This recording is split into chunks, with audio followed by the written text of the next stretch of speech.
तो यहाँ पे ना हमारे घर में आ चुके हैं मेहमान। मैं जैसे ही स्कूल से आई ना, ऊपर छत वाला गेट हमारा खुला रह गया और हमारे घर में घुस चुके हैं 2 मेहमान। एक मेहमान तो उड़ गया है, एक मेहमान यहाँ बाथरूम में बैठ गया है। अब ये बाथरूम में चला गया यहाँ, अब इसको हम ना बुला रहे हैं और ये बाहर नहीं आ रहा। आजा।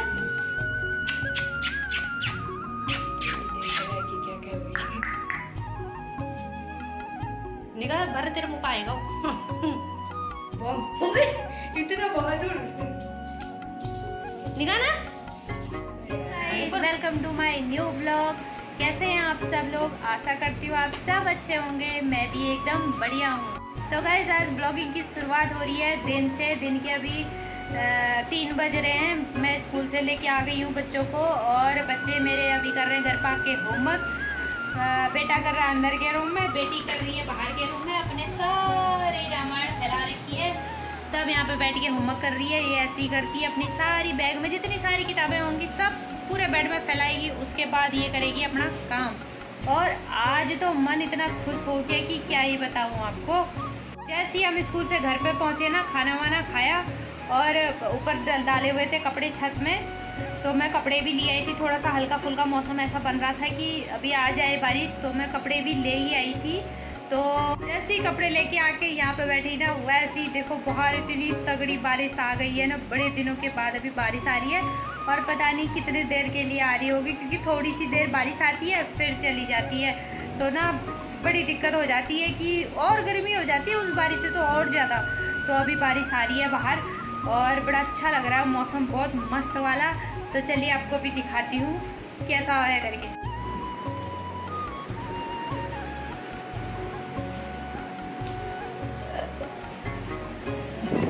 ये कितना अच्छा मौसम है और बारिश देख, वाह मज़ा ही आ गया।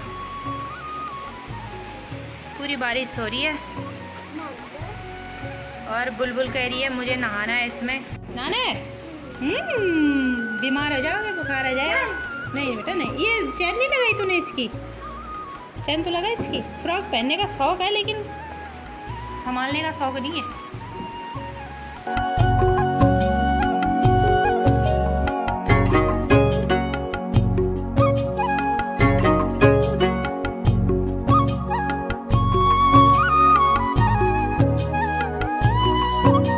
चलिए अंदर चलते हैं, क्योंकि ये गेट हो रहा है गीला, फिर ये गेट ख़राब हो जाते हैं लकड़ी के। और अंधेरा हो गया है पूरा, अंदर में घर में पूरा अंधेरा हो गया है। देखिए और लाइट तो दिख रही है ना? हाँ लाइट जलाई है तो लाइट दिखेगी बेटू।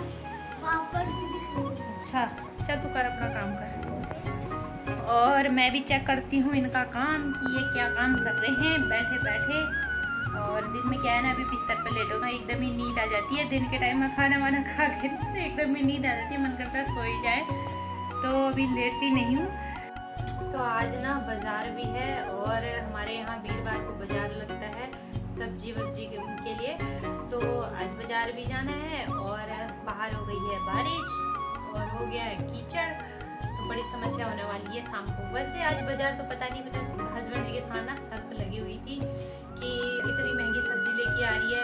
तो आजकल तो यही हो रहा है, क्योंकि 100 रुपये के तुम्हारे मतलब आलू मिल रहे हैं, 100 रुपये के 3 किलो, 100 रुपये के 3 किलो प्याज। तो मैं इकट्ठे ही ले आती हूँ, मतलब एक हफ्ते 1.5 हफ्ते वो चल जाते हैं। तो इस वजह से तो मैं एक साथ ही ले आती हूँ। और टमाटर भी वैसे ही मिल रहे हैं 80 रुपये किलो, 70 रुपये किलो।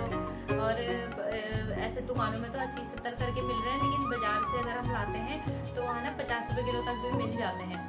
तो उन्होंने बोला ना मैं लेके आऊँगा आलू प्याज टमाटर, मैं लेके आऊँगा और सब्जी तू लिए। मैंने कहा ठीक है भैया ले आओ, तुम भी ले आओ। तो ना वो डेलीवेरी से उठा के लाए होंगे आलू भी प्याज टमाटर वगैरह उठा के लाए और कह रहे 44 रुपये किलो आलू मिल रहा है और 100 के 3 किलो तो मैं प्याज लाया और वैसे 80 रुपये के मैं टमाटर लाया और तू ही लाइयो सब्जी, तू ही लेके आइयो। मैंने कहा नहीं नहीं तुम ही लेके आना। ये होता है ना कि इन लोगों को ये आटे दाल का ना भाव पता होना चाहिए कि मार्केट में क्या हो रहा है क्या नहीं हो रहा है। रसोई से जो कूड़ा निकलता है ना, उसको भी मैं वेस्ट नहीं जाने देती हूँ। उसको ये भी मैं खाद वाद बना के क्यारियों में डालती हूँ, गमलों में डालती हूँ। और तुम मुझसे बोल रहे हो कि क्या कहते हैं तू इतना पैसा उड़ाती है ये मैं करिए। तो कह रहा भैया तू ही लेके आइयो। मैं नहीं लाऊंगा, बाजार से तू ही लाइए मैंने कहा ठीक है। तो गाइस टाइम हो चुका है शाम के 7 बजे का, आप देख सकते हैं 7 बजने वाले हैं और अब हो गया है थोड़ा पूजा पाठ का टाइम। तो चलते हैं थोड़ा मंदिर में पूजा वूजा कर लेते हैं, दिया बत्ती वगैरह। और बच्चे अभी खेल ही रही है बाहर, दोनों बच्चे अभी खेल रहे हैं, अभी आए नहीं अंदर।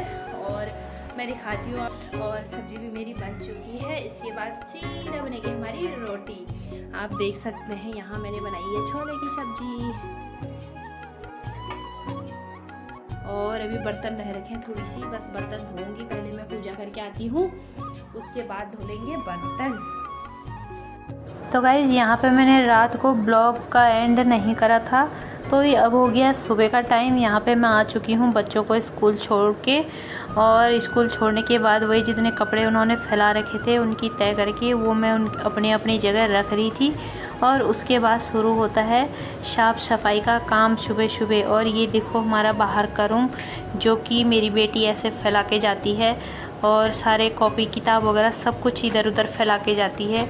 और ये वाला रूम ना मुझे कभी भी साफ़ नहीं मिलता, क्योंकि सुबह मैं इसको डेली साफ़ करती हूँ, और इनके स्कूल जाने के बाद मेरी ये सफाई होती है। और इनके स्कूल से आने के बाद ना ये रूम मुझे वैसे का वैसे ही मिलता है, कि अभी मैंने कॉपी किताबें सब समेट के रख रही हूँ। दिन में ये सब फैला के रख देते हैं, क्योंकि स्कूल से आके इधर थोड़ा काम वाम करते हैं ना, तो सारा रूम फैला के रख देती है। तो आज तो मैं इस रूम की चादर भी चेंज कर रही हूँ, और इसमें बिछाऊंगी मैं दूसरी चादर। पहले मैं यहाँ की धूल वगैरह झाड़ लेती हूँ, कि ये है बाहर का रूम हमारा, तो यहाँ पे काफ़ी धूल वूल काफ़ी ज़्यादा आ जाती है। तो यहाँ पे मेरे को मिल गया था हस्बैंड जी का एक पुराना सा बनियान, जो अब पहनने के काम का नहीं है, तो मैंने उसी को ले लिया था। और सारी खिड़की की और टाइल्स के ऊपर जितनी भी धूल वगैरह लगी हुई थी वो मैंने यहाँ पे क्लीन कर ली थी। और बेड पे भी धूल वूल जितना बैठ रहा था वो मैं साफ़ करे जा रही थी। तो ये हमारा जो है सोफ़ा कम बेड है, डबल बेड नहीं है, सोफ़ा कम बेड है। तो ये मेरी शादी वाला है, और ये ख़राब भी हो चुका है ना, मेरा मन इसको फेंकने को नहीं करता, क्योंकि इसके साथ ना मेरी काफ़ी यादें भी जुड़ी हुई हैं। और इसके साथ इस बेड में ना मुझे काफ़ी हेल्प भी मिली हुई है, क्योंकि जब ना मेरे बच्चे छोटे छोटे थे तो इसी बेड में मैं उनको सुलाया करती थी, क्योंकि यहाँ पे ना गिरने का डर नहीं है बच्चों का इधर उधर, क्योंकि ये कमरा भी छोटा है और बेड भी उस कमरे के लिए ना एकदम फिट है, ताकि बच्चे ना यहाँ से गिरते नहीं थे। दीवार पे ही चिपक रखा है बेड बिल्कुल ही, इधर से भी और उस साइड से भी। तो यहाँ से ऐसा नहीं है कि बच्चे गिर जाएंगे। तो अगर बच्चों को मैं यहाँ सुला के भी गई हूँ ना, तो फिर ये नहीं रहता था कि हाँ बच्चे गिरेंगे उन्हें चोट लगेगी, क्योंकि ये इतना ऊंचा भी नहीं है, नीचा ही है, मतलब ज़मीन से ऊंचाई कम है इसकी।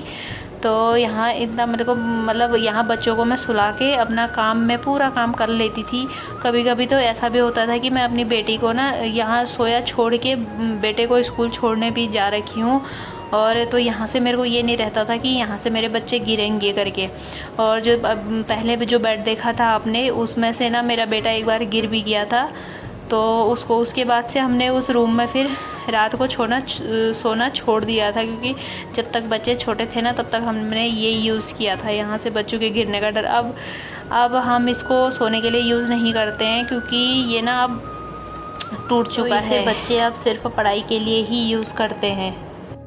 तो यहाँ पे मैं आ गई हूँ अपनी रसोई में और नाश्ता बनाने के लिए, क्योंकि हस्बैंड जी भी ड्यूटी से आ चुके हैं, नाइट ड्यूटी है उनकी, मॉर्निंग में घर पे आ चुके हैं।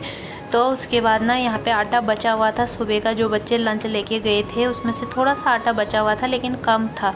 फिर मैंने थोड़ा सा और आटा बढ़ाया और आटा लगा लिया था यहाँ पे। और ये थोड़ा सा उसमें मैंने पराठे लेके गए थे बच्चे, तो उनके लिए ना मैंने पराठे बनाए थे, तो खाली आलू के पराठे बनाए थे। और फिर इतना थोड़ा सा स्टफिंग बच गया था, तो उसमें मैंने एक प्याज काट के अपने लिए वो भी बढ़ा दिया था, ताकि हमारे दोनों के लिए वो हो जाए। तो मैंने चढ़ा दी थी जी यहाँ पे गैस पे चाय, और कटोरी में निकाला है मैंने तेल। घी तो मेरा अभी ख़त्म हो रखा है, तो मैं अभी मेरे पराठा बनाने के लिए ना रिफ़ाइंड तेल ही यूज़ कर रही हूँ। बताते हैं कि रिफ़ाइंड में तो काफ़ी मिलावट आ रही है, लेकिन फिर भी तेल, वो सरसों के तेल में ना बहुत ज़्यादा ही तेल लगता है पराठों में, पूरा तेल ही तेल लग जाता है उसमें। इस वजह से ना मैं सरसों का तेल भी यूज़ नहीं कर रही हूँ। और यहाँ पे मैं बना रही हूँ बढ़िया से स्टफिंग वाले आलू के पराठे।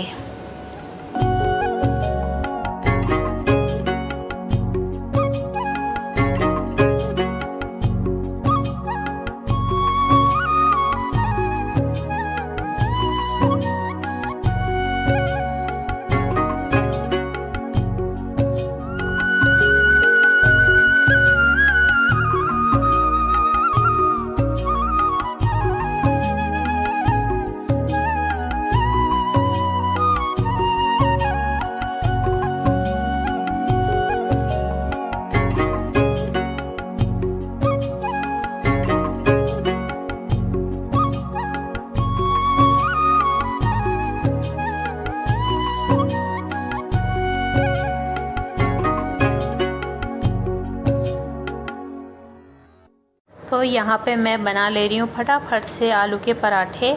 और यहाँ पे आप देख सकते हैं मेरी चाय भी बढ़िया सी उबल गई है, बन गए हैं। मैंने बना दिया था फटाफट से, मैंने बना दिए थे पराठे और अब मैं रख रही हूँ हस्बैंड जी के लिए खाने के लिए। और एक तरफ से मेरे बन भी रहे हैं पराठे और आधे बन भी गए हैं, तो गरम गरम मैं उन्हें दे देती हूँ। और ये जो चटनी मैंने डाली है शेजवान सॉस है, ये मेरे बच्चों को भी और इनको भी बहुत ज़्यादा पसंद है, बहुत ज़्यादा। जब भी पराठे बनते हैं ना, अचार नहीं लेते, घर की बनी हुई चटनी नहीं लेते। पता है शेजवान सॉस बाहर से लेके आते हैं, लेकिन इसमें ना पता नहीं इनको क्या ऐसा टेस्ट आता है। लेकिन मैंने फिर अपने लिए भी बना दिया है और मेरी रोटी भी बन चुकी है, मैं भी ले गई हूँ। लेकिन मैं तो अचार के साथ ही पराठे खाऊँगी।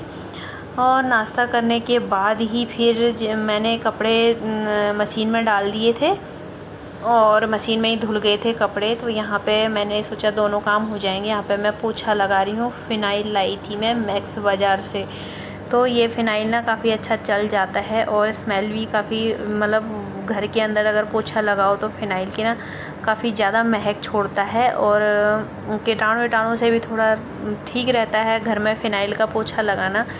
तो मैंने पोछा भी लगा लिया था।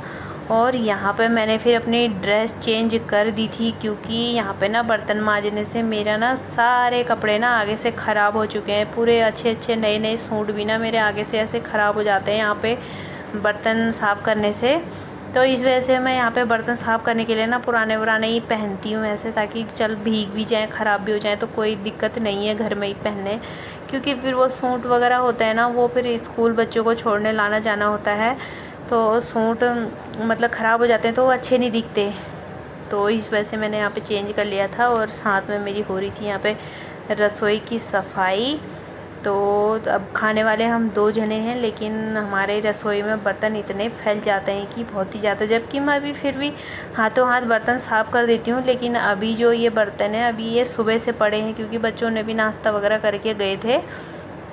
तो चाय के बर्तन भी हैं, अभी खाए के बर्तन भी हैं, सारे बर्तन, इसलिए यहाँ पे अभी ज़्यादा हो गए हैं बर्तन।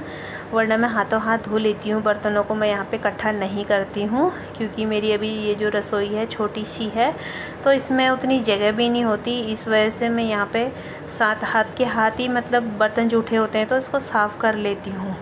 और अब मैं इन सारे बर्तनों को इनकी जगह पर लगा लेती हूँ। यहाँ पर रैक भी हमने यहीं पर ही फिट कर रखा है, स्लिप में ही, क्योंकि रसोई छोटी है ना, तो इधर उधर दीवारों पे कहीं लगाने की उसकी जगह नहीं है। ऊपर भी स्लिप है और नीचे भी स्लिप है, और उस साइड में जहाँ पे थोड़ी सी जगह है तो वहाँ पे हमारा स्विच बोर्ड लगा हुआ है। तो यहाँ पे ना ये जो रैक है बर्तनों वाला, वो लगाने की जगह नहीं है वहाँ पे। तो इस वजह से ना हमने उसको स्लिप में ही नीचे रखा हुआ है। तो कोई नहीं, वहाँ भी हमारा काम चल ही रहा है, इतना वो नहीं है। और यहाँ पर मैं अपने गैस को चमका ले रही हूँ एकदम बढ़िया से। कभी कभार मतलब ये होता है ना, एक दिन छोड़ के एक दिन मैं इसको साफ़ करके वैसे साफ़ कर लेती हूँ जूने वगैरह से, और वैसे आगे पीछे मैं इसको पोंछ लेती हूँ। ऐसे तो है नहीं कि जैसे हम चाय बनाते हैं तो चाय ज़्यादा उबल जाए और बाहर गिर जाए, ऐसे दाग लग जाए, ऐसा मैं नहीं होने देती हूँ। क्योंकि मतलब ऐसे ना उसमें दाग भी लग जाते हैं और फिर साफ़ करो तो फिर काफ़ी टाइम भी वेस्ट होता है।